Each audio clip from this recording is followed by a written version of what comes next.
Hello, everyone. My name is Evan Diewald. I'm a grad student at Carnegie Mellon, and today I'll be presenting my work on a private ledger architecture tailored for secure workflow management in additive manufacturing facilities. This work was supported by my advisor, Dr. Jack Buth. Especially in the past year, I've gotten more interested in the data management side of AM and the infrastructure related to it. If you have any questions or comments about this presentation, feel free to reach out. I want to start with my upfront conclusions. First and foremost, I want to recognize and convince you that this AM digital thread that we're so familiar with has vulnerabilities, especially at the transition points and these different interfaces. We'll talk about what those attack vectors look like and how they take shape. What many have suggested and proposed is that a blockchain-based solution is a promising potential solution to this problem. But I want to recognize that the conventional platforms, everyone has a preconception of what they think of as a blockchain. And these conventional platforms are often not well suited for AM or any really industrial supply chains. We're going to deconstruct a blockchain to its most basic components and then rebuild it and tailor it to our use case to make sure it meets the speed and cost requirements that we need. We're going to embed this blockchain as a backend to a custom workflow management application that you may be able to implement in your AM lab. I'll show a demo of how that works. We have a modular smart contract that accepts arbitrary file types, allows you to set role-by-role permissions, and it's completely customizable to your needs. It also implements a lightweight custom consensus protocol, and we'll discuss how that works. So I want to start by unraveling this AM digital thread. You guys have probably seen slides like this. The basic concept of the digital thread is that, of course, we have our physical component, our feedstock, our fabricated part that undergoes post-processing, heat treatment, and disposal. But along the way, we have a digital twin that takes the form of these different file types, whether that's CAD files, build preparation, characterization, and test data. And the idea here is that by the end of a life cycle of a given component, it may have been touched both physically and digitally by perhaps dozens of different entities. And I want to focus on these different transition points, these interfaces between, for instance, the design stage and the build stage, because these state changes represent a vulnerability to our digital thread, where it could potentially either be purely stolen. IP theft is a big problem in AM and in a lot of manufacturing fields, not only of your design files, but also your proprietary build recipes and even test data. A more malicious potential attack vector is where if somebody knows what they're doing, they could intercept this file, this CAD file or this build recipe, and embed a micro defect that's undetectable by human eye, but eventually results in catastrophic failure. So in the same way that we can apply one of these tamper evident tags to perhaps our powder lot to make sure that it hasn't been tampered with between when it left the manufacturing facility and reached us, we need one of these tamper evident tags for our data flow. And so one of the potential solutions to that is coming from the world of cryptography. And to simplify how we're going to use this, we're going to make use of something called hashing algorithms. These are essentially what they call one-way functions. And what this means is that it's very computationally simple to go from an arbitrary input to a fixed length output, but it's probabilistically impossible to work back the other way. You're essentially left with a brute force method of trying to reverse engineer the input from the output. These hashing algorithms have some key benefits that will work in these applications that we're focused on. So first and foremost, being sabotage detection. So if we think about this case where a small micro defect is embedded in our STL file, it might be very difficult for a human operator to tell if something's been changed in that file. But the way these hashing algorithms work is they take advantage of a property called the avalanche effect, where even if you change a single byte in this input file, perhaps embedding that small defect, it results in a drastically different output. So you see these random combinations of letters and numbers. That's our hash, that's our output. And so by simply computing the hash before and after each of these state changes, we can tell whether it's been tampered with along the way.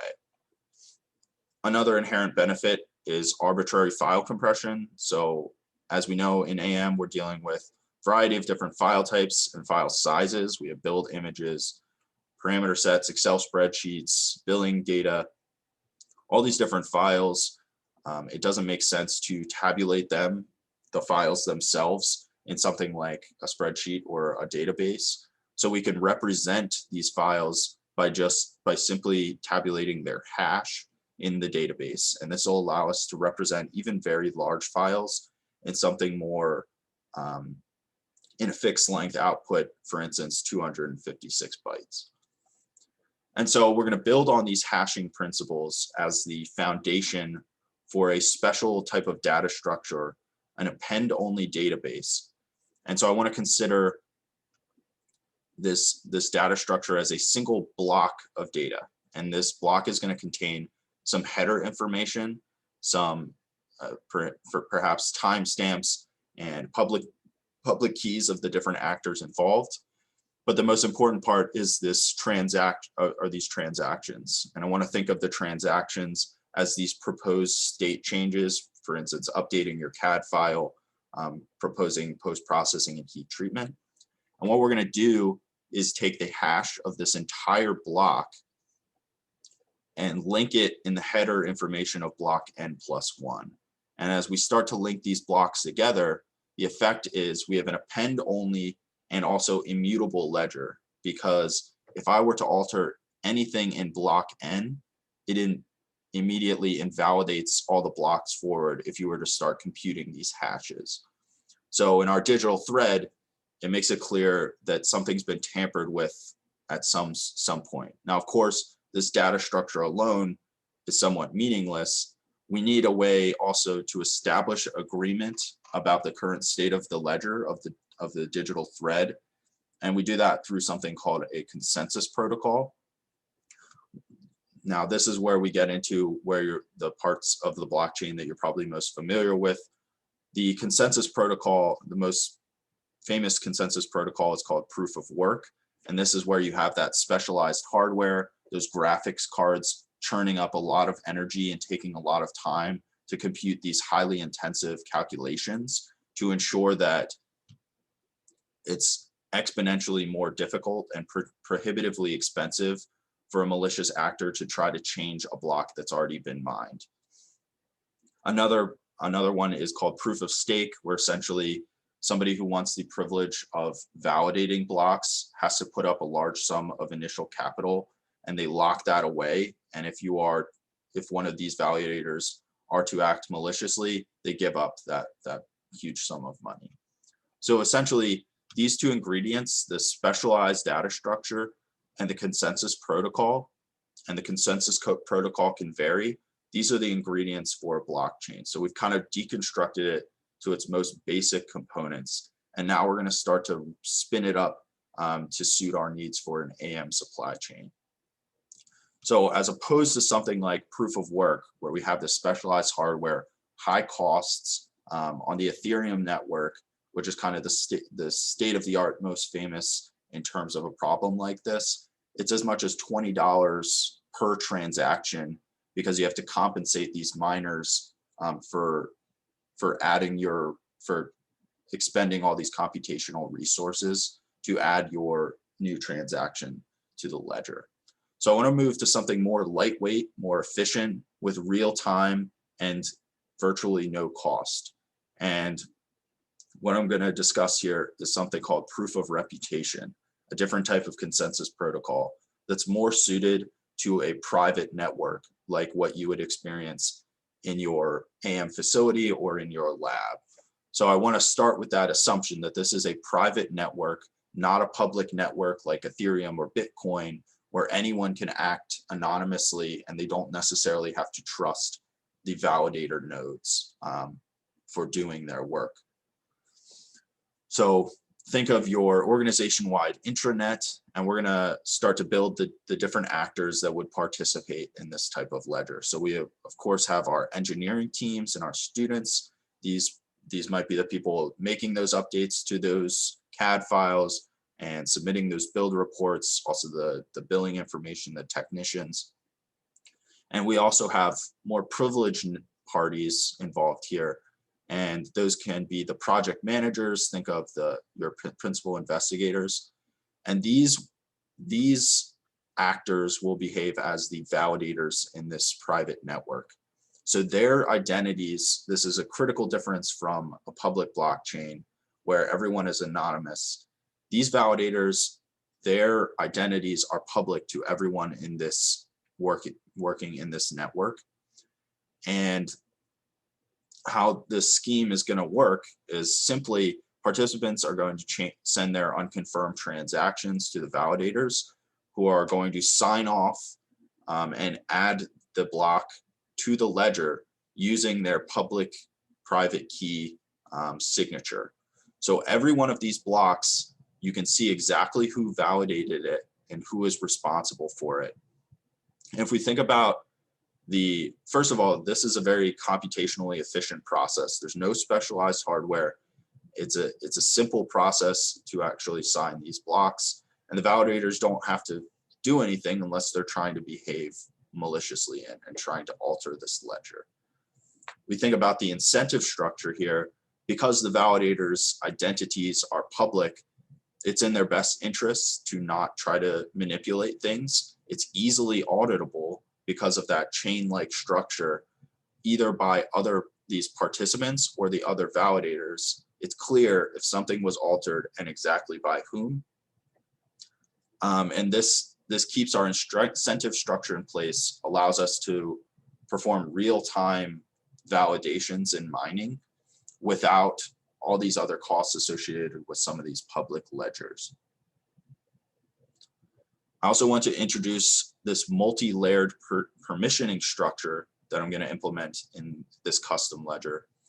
And the main idea here first is that obviously on a private network, even on a private network, not all transactions should be fully visible to all participants. So if you think of Alice and Bob are working on updating this CAD file, doesn't necessarily make sense that Joe, who's in another group in another lab, also has access to that sensitive information, those sensitive documents. So what we're going to do is, since only the parties who are actively engaged on that contract are going to have access to the files themselves, we're going to do that by encrypting these files to simply only be accessed by Alice and Bob. But we still need some sort of information to be represented on the blockchain, and that'll simply be the hash of these files that we talked about earlier. So what I want to also address is that these files themselves, we're not replacing your standardized file storage, whether that's AWS3, you use Dropbox or Google Drive.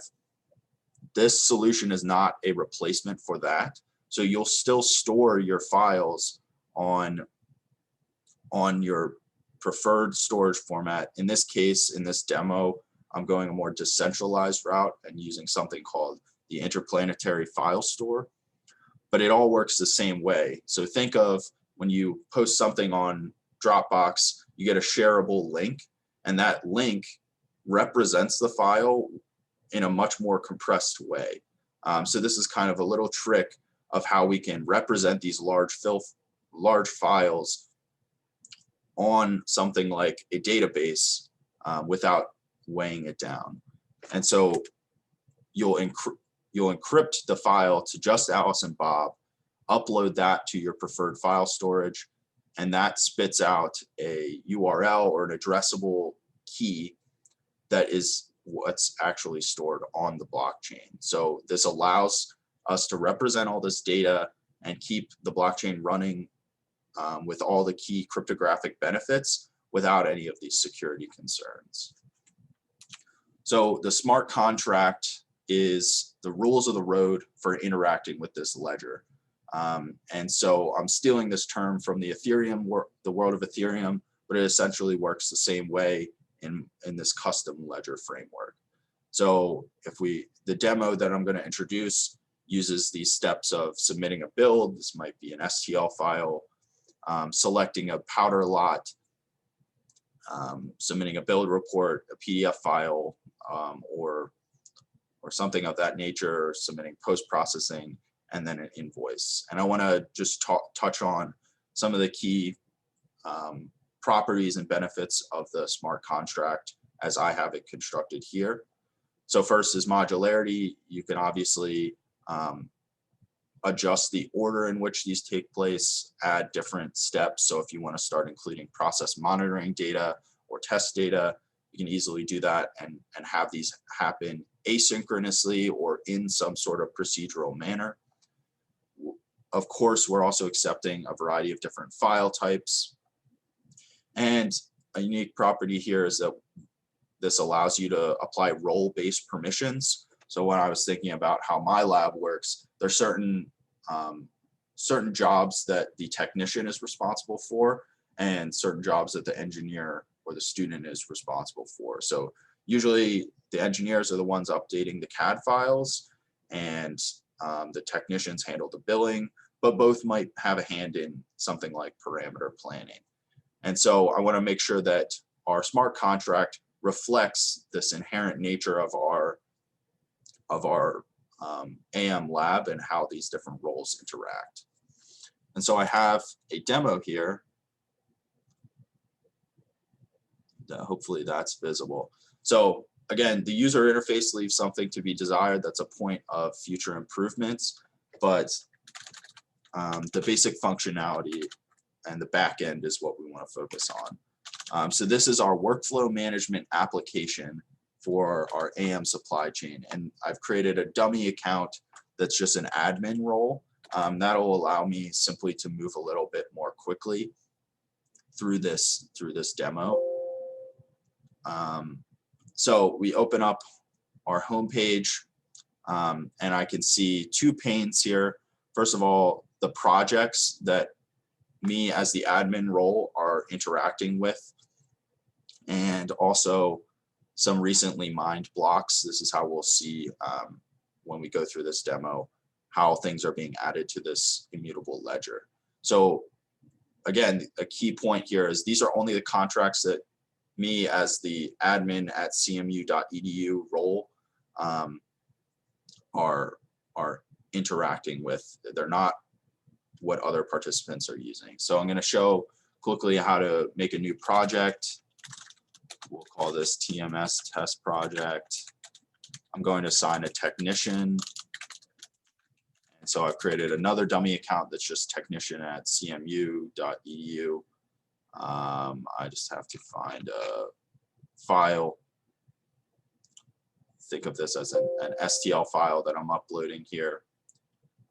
And just to show what other types of data we can store in this, this is just think of a JSON document or a Python dictionary that's storing all this data, but it's all going to be securely encrypted.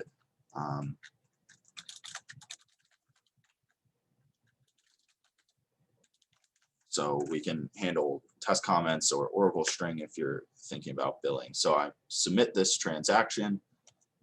It's been proposed to the ledger, and now we see contract 19 is now visible in our My Projects pane. See our timestamp, and you see that it's at the contract submitted current state. We also see a new mined block show up here.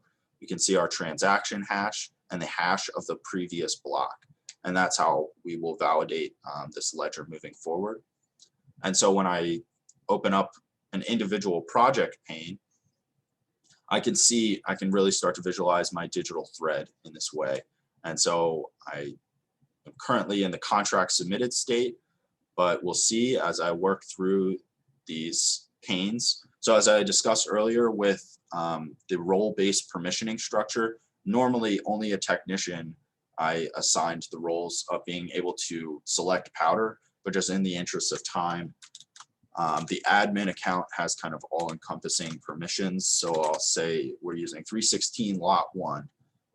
Now we see, okay, in our digital thread, we see that powder ID show up. And we saw a new mined block because of that new transaction happen in real time. And our contract 19 here, is now in the powder selected stage. So similarly, I can work through this entire digital thread, submit a build report, PDF, do post-processing and invoicing. I think you get the general idea, and it'll start to propagate this project state. And of course, this project information is only visible to me as a participant engaged in this contract. If I were to double click, you see the file is downloaded and decrypted successfully. So if somebody else in my network or a malicious actor coming in, if they were to try to download one of these files, they would have no luck opening it because it's still encrypted. So I hope this quick demo shows you how this works overall. And just to revisit these conclusions, have this toy demo in a GitHub repository if you're interested, but it's definitely not a commercial application yet.